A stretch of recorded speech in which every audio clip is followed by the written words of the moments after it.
esa cosa del rating de la televisión, o tenés que esperar en el cine que la película un año después se estrene y todo ese tipo de cosas. Entonces hay como una inmediatez en el teatro que no tiene el cine. Cuando yo estoy haciendo cine siempre digo, bueno, hay que tener paciencia y esperar, porque todo esto lo va a pegar el director, y lo que a mí me parece que por ahí no funciona, va a funcionar. Es la magia del cine. Entonces yo sé que estoy trabajando en una cosa que es magia, que me dicen, quédate quieto que te tomo el ojo, y eso va a servir.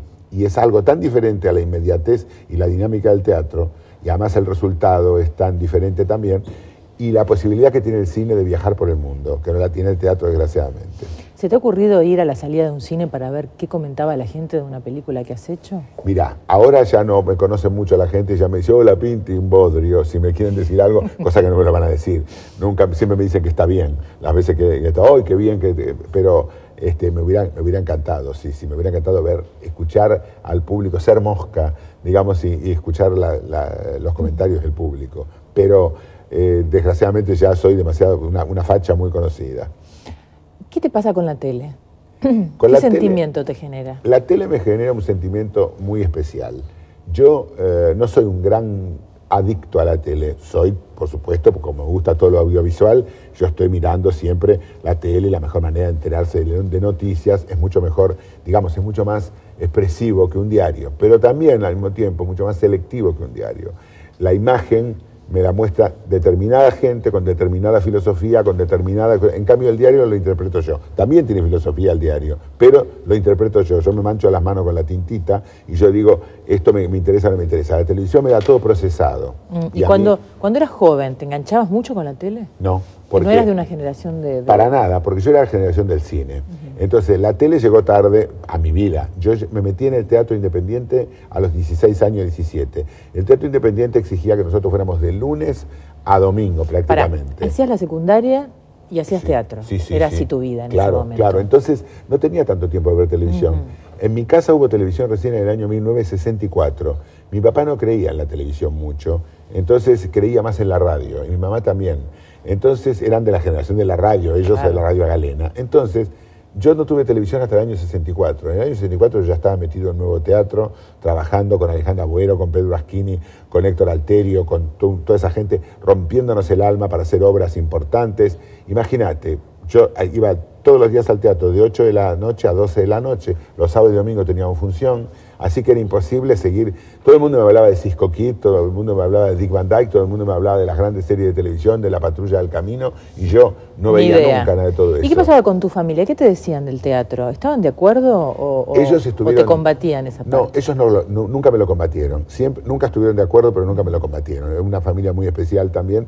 Te daban su opinión, pero la opinión no era una opinión moral, ni ética, ni siquiera artística. Te decían, te vas a morir de hambre. ¿Te decían que estudiaras otra carrera? Estudia otra carrera, porque te vas a morir de hambre. Nadie que sea actor vive una vida próspera. Los actores están permanentemente mendigando, y era el concepto que ellos tenían del trabajo actoral, lo cual en muchos casos es verdad, pero en otros casos no, y en última instancia es lo que uno quiere hacer. Claro. Entonces, nunca me lo combatieron, pero siempre me lo discutieron.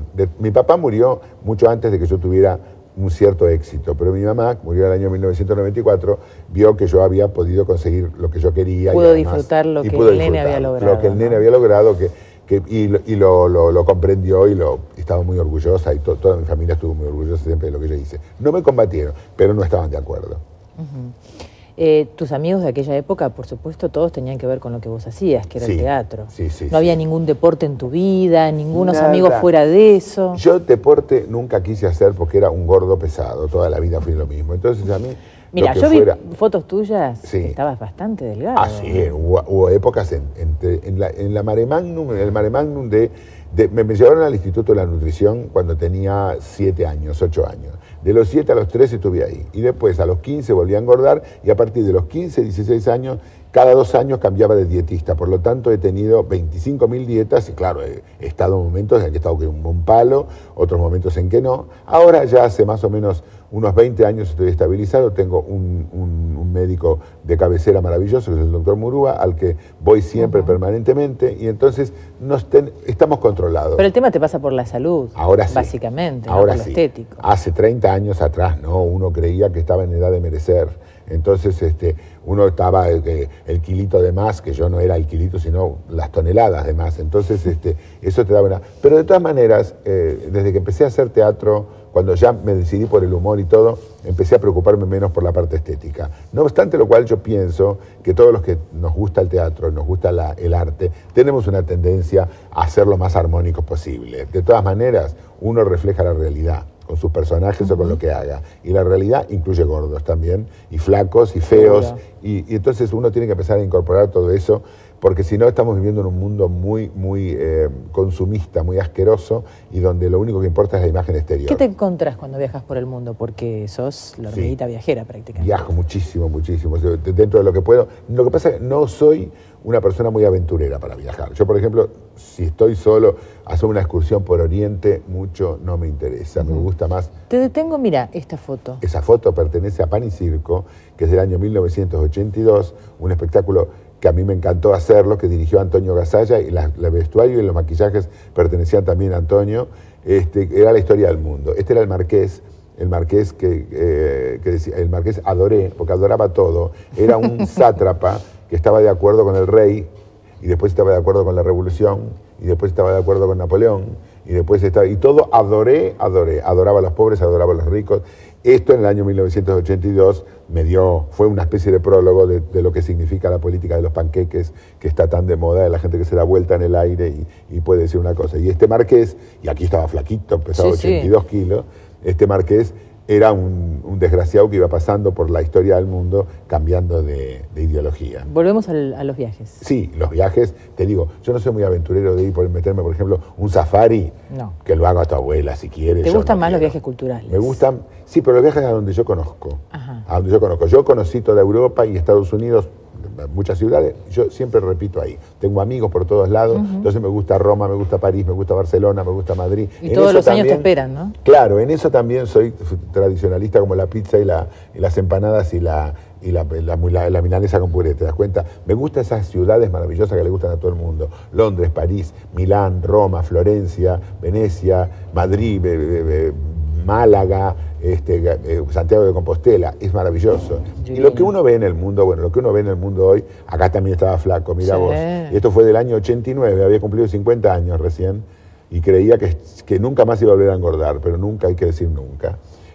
Y bueno, yo encuentro que el mundo está pasando por una etapa, para variar, crítica realmente, y cada vez que yo voy, si me ha servido de algo viajar, aparte de divertirme, entretenerme y hacer amigos maravillosos, es ver que en todas partes se cuecen habas y que los problemas son problemas humanos, son problemas del género humano, que no sabe convivir, no sabe coexistir, no tiene tolerancia, y el poder vuelve loca a la gente en todas partes del mundo. Uno se da cuenta que no hay paz en ninguna parte, uno se da cuenta que los pactos se rompen, uno se da cuenta que esos países aparentemente mucho más organizados que nosotros tienen problemas y tienen zonas de subdesarrollo y tienen problemas de intolerancia y de inseguridad exactamente igual que las de nosotros y las de otros países menos desarrollados, lo cual no quiere decir que todos seamos iguales, pero sí que la falla básica es la del ser humano. Hay intolerancia en todas partes, hay odio en todas partes, hay guerra en todas partes, y hay gente que está loca en todas partes, y realmente los más locos llegan al poder. Entonces es terrible. No hay cordura en general. Tenés filósofos maravillosos, médicos maravillosos, científicos maravillosos, artistas maravillosos, gente maravillosa, pero los que llegan al poder hacen como una especie de examen de ingreso. Usted está loco, está en pedo, pase. Parecería como que el resto de la gente no califica. Sí califica, no va al examen. Estamos en manos de gente. Vos mirá Irán, mirá Cuba, mirá Corea del Norte, mirá Estados Unidos, y da ganas de pedir un pasaporte a Marte. No está gobernado por gente que está demasiado en sus cabales. Y no es mala idea, ¿eh? Por el otro lado, los ejes que arman, está Fidel Chávez, y sigue por el otro lado Bush, es la máquina de decir disparates, es un horror. Guantánamo. ¿Cómo puede existir algo como la tortura ya oficializado? Y bueno, parece que son terroristas, no se sabe, están amontonados ahí, no tienen juicio, no tienen nada. ¿A dónde hemos llegado? No se puede saber. Acá, bueno, en todas partes se cuecen habas, tenemos El presidente cree que es Luis XIV, le creció la peluca de Luis XIV, entonces el Estado es él y no podés discutir nada, porque si discutís algo sos un lobista asqueroso, inmundo, no se puede hacer una tontería total, porque si se supone que tiene las estadísticas a su favor, porque las tiene todavía a su favor, que no las estropee. Si se pelea con todo el mundo, las estadísticas se van a ir para abajo. ¿Qué te pasan con estas cosas? ¿Te causan gracia? ¿Te enojas? Me enojo. Primero me enojo, después me causa gracia, claro. Y después me pregunto, ¿y por qué? ¿Y por qué? ¿Qué necesidad hay? ¿Qué necesidad hay? Un presidente que tiene tanta aceptación popular en las estadísticas, por lo menos, ¿por qué se tiene que pelear con un diario o con los medios o con los demás? La gente lee lo que lee y después vota lo que vota. Si vamos a ver la gente, ¿te acordás en la época de Menem? Todo el mundo lo odiaba y después ganaba. Entonces no quiere decir nada eso. Quiere decir que cada uno dice lo que quiere y por supuesto todos respondemos a intereses y todos estamos en un lobby, no solamente el lobby de casa. Uno trabaja y uno por ahí puede pertenecer sin saberlo, sin quererlo, sin tener importancia a un lobby, pero eso no quiere decir absolutamente nada. Creo que falta un poco de cordura. Esta pelea constante y permanente primero me da bronca y además yo estoy de acuerdo con un montón de cosas de la política de este presidente, casualmente, muy de acuerdo en algunas cosas, pero en otras me vuelve loco. Es mucho más difícil todavía. Cuando uno está de acuerdo con un presidente totalmente, pues si no me gusta, no me interesa, a mí no me gustaba Menem y su proyecto, para nada, es más fácil. Pero cuando vos tenés cosas a favor, decís, ¿por qué hace esto este pelotudo? Porque no sabés cómo... porque es distinto cuando uno está en desacuerdo con toda la política de un gobierno, que cuando uno está en desacuerdo con una manera de hacer política que es absolutamente disparatada. ¿El tema de la política siempre te interesó desde joven, desde chico? Siempre, porque yo pertenezco a la época donde yo empiezo a tener uso de razón cuando Perón subió al poder en el año 1946, con unas grandes reformas sociales que hacen que la clase media-baja y sobre todo la clase trabajadora empiece a tener un montón de cosas que no tenía.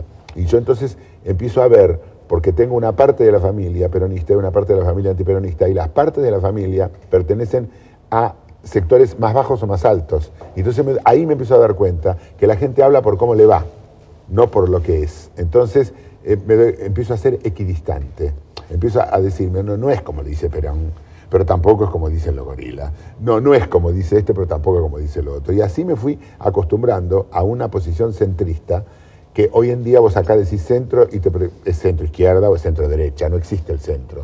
Yo sí, para mí siempre, yo siempre fui una persona de centro porque fui una persona centrada o quise ser centrada. Nunca me quedaba con la verdad oficial. Por lo tanto, como en aquella época era también época de grandes verdades oficiales, ¿no es cierto? Empecé a escuchar los primeros eslogan, y la vida por Perón y todo lo demás, te das cuenta, bueno, tampoco es para tanto, la vida por Perón, bueno, para un poco, te benefició y todo, pero y por el otro lado escuchaban los gorilazos que decían cada cosa que no se podían creer, sobre Eva, sobre Evita, sobre su ayuda social, insultos horrorosos. Entonces empecé como a darme cuenta de que la política era un lugar donde la gente se exacerbaba. Después empezaron a abrir golpe militar, 2 años de gobierno, golpe militar, 2 años de gobierno, golpe militar, o sea, estaba yo de los militares hasta el gorro, ya no los podía ver ni en pintura. Y después del proceso, después de lo desaparecido, después de la Malvina, bueno, ya directamente a mí no me nombres una gorra porque me vuelvo loco, lo cual no quiere decir que yo incluya a todos en la misma bolsa, pero sí que empecé a tener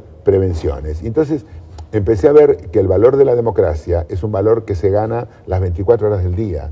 No se gana simplemente votando y después que hagan lo que quieran. Se gana los 24 horas, se gana criticando, se gana apoyando, se gana oponiéndose, se gana protestando, se gana todos los días de la vida para meterse como ser político que uno es. ¿Vos sentiste que pudiste ejercer tu derecho a la democracia escribiendo y actuando espectáculos donde